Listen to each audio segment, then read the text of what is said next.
Magandang hapon ng parang Biyernes, September 15, 2023. Update po muli sa lagay ng panahon.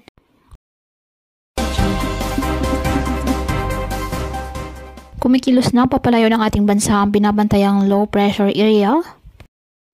At ang nasabing LPA ay nagdadala po ng pag-ulan sa ilang bahagi ng Luzon nitong mga nakalipas na araw.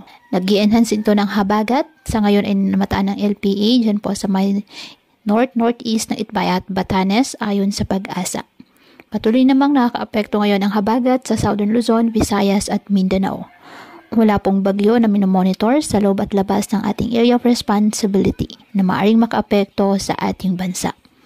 Wala ring nagkataas na gale warning sa anumang baybayin ng karagatan kung kaya malaya makapamalaot ang ating mga kababayang mangingisda at may maliliit na sasakyang pandagat.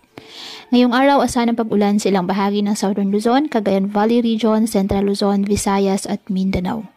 Uulanin din iba pang bahagi ng bansa ngayong hapon at gabi at may ilang lugar po ang maaaring magkaroon ng heavy to intense rains. Kaya pinapayuhan ng ating mga kababayan na may maingat at maging alerto po sa mga posibleng pagbaha at pagguho ng lupa at ugaliin na magdala palagi ng payong o kahit anumang panangga sa ulan sa tuwing lalabas ng ating mga tahanan.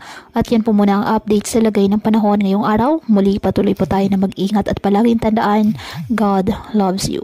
Stay safe and God bless.